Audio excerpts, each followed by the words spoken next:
So I wanted to show you what really hurts my heart, and more specifically, how this can help you make better decisions in your business and in your life.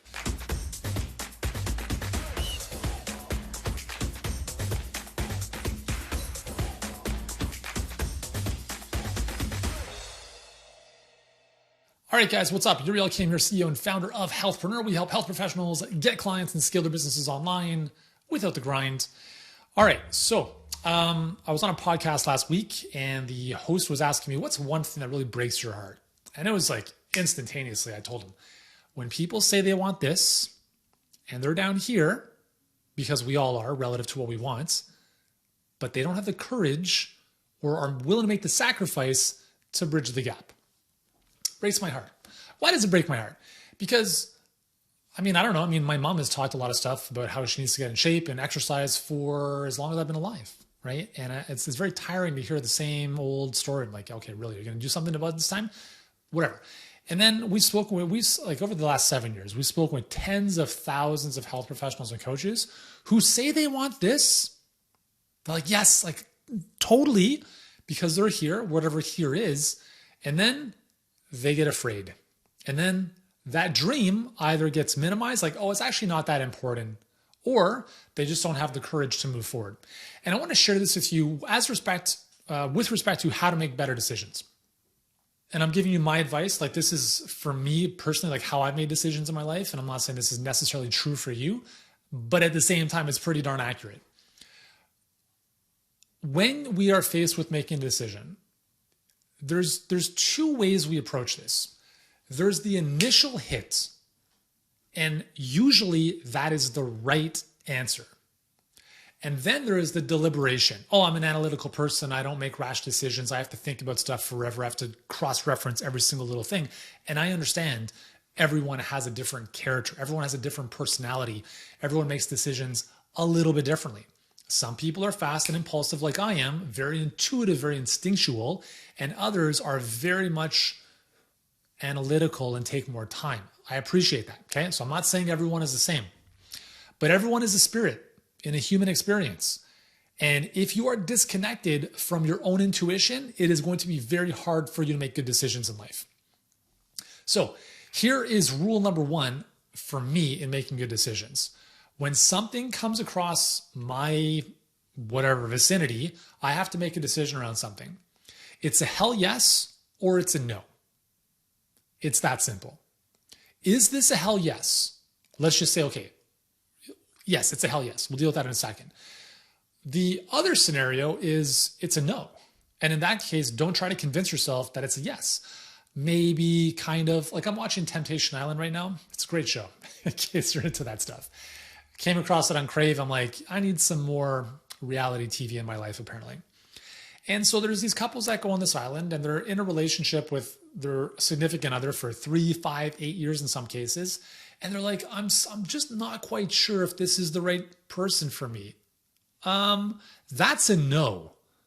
Because when you see what happens to these people on the island when they're tempted with a dozen other single women or men, all of a sudden that doubt surfaces in, well, I'm not really committed to this, therefore this will do, or this is a better option.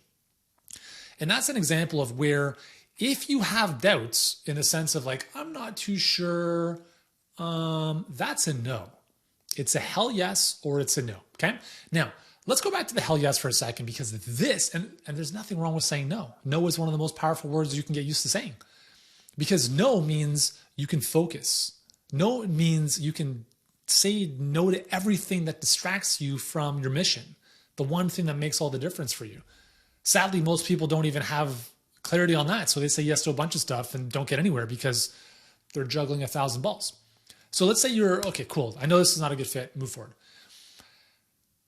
If it's a hell yes, and I want you to think about how this applies to the people you serve. Okay. So if you're in an enrollment conversation, you're speaking with someone, I want you to think of this in the context of that conversation. You know you can't help someone, you don't want to work with someone, or they're like, I don't think this is going to work. It's a no. Great.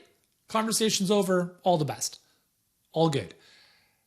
The danger zone, though, is the hell yeses that allow fear to hold them back.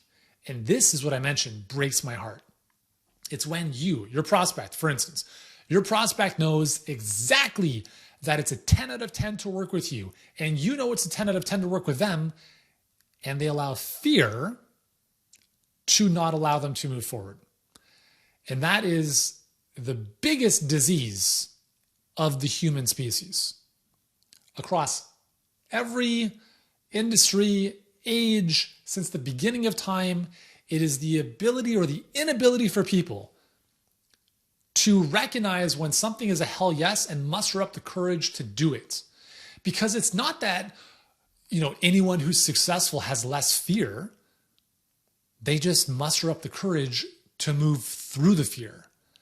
Last night, I was going to bed and I see this big ass black spider on my side table.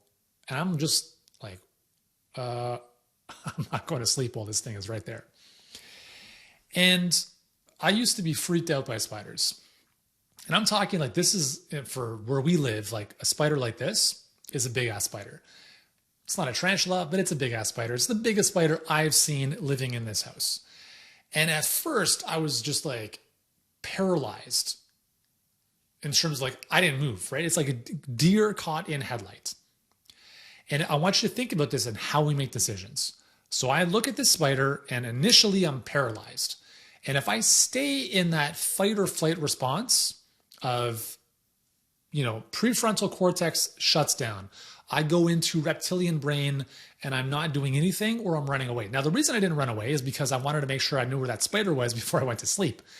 So my wife is coming upstairs, like literally 3 minutes later. I'm standing there just staring at this thing, and it's big enough where I don't want to take a Kleenex and squish it because I'm freaked out by that. I don't know, whatever. So we needed to get something to capture it and get it out. So my wife comes up and I'm like, it's almost been 5 minutes. I'm standing in my bedroom looking at this thing. I'm like not moving an inch. But here's the thing that was interesting is that knowing this and knowing how the brain works and how we operate, instead of freaking out about it, I had that initial, oh shit. And then I just calmed down. I started to think about, hold on, my dog is right there on the floor, right beside me. And here's this little spider on my side table, and it's 1/1000th the size of my dog. What's the difference if a spider is sitting right there or my dog is laying on the ground? And what I started to get into is I started to just logically talk my way through this. Because what happens is that when we make decisions where it's, for instance, a hell yes, there's two things that can happen. You allow the ego, which is meant to protect you, talk shit about why you can't do something. And here's the thing to realize. That's the very story that got you into trouble in the first place. That's the very story, which is why you reached out for help, or why your clients, prospective clients, reached out to help for you, because that mental story they've been sharing about them, whatever it is that's been holding them back, is the very thing which is why they need your help, which is why they need to be able to get rid of that story, move through fear, and change. Because if they don't, they revert right back to that story. So I'm looking at the spider and I'm like, let me just check my heart rate. So I get my watch, click on the heart rate thing, and I'm like, that's interesting.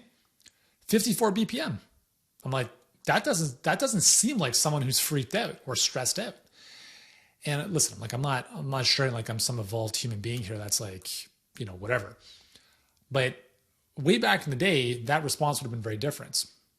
So I know this is not like a hell yes, no type of situation, but what I'm sharing with you here is the power of being able to take control of the story you are telling yourself about why you can or cannot do something. So I'm fascinated by this. I'll just use an example. Someone was interested in working with us. They were a 10 out of 10. There was a follow-up call a couple days later, and we all know that time kills all deals, guys. Just in case you don't know this, if someone says, I'm a 10 out of 10 working with you, let's just connect next week, that deal is done. The likelihood of that happening is closer to 0 than it is to yes. Nothing happens until the credit card is run. And I know that sounds very transactional, but guys, until someone commits, nothing matters. Nothing. I would rather someone commit and then tell themselves that story, because at least now they're in the pool. Now they have to figure out how to swim. And it's the best decision they'll ever make. Anyways, so this individual, she's like a 10 out of 10. She's like, yep, I'm doing this. gave us her credit card, told us that the funds wouldn't be available for a week. So they had a follow-up call yesterday and didn't even jump on the phone, just sent an email, right? Now, just think of what's happening here. 1 week goes by, you get off the phone, and the likelihood of that energy, that conviction going up after the phone call, let's think of your prospect here, is it going up or down? They get off the phone with you, is their level of belief in what they can do with you going up or down once they finish speaking with you? It is going to plummet through the earth. The longer you allow that time to go, the worse the scenario is going to be.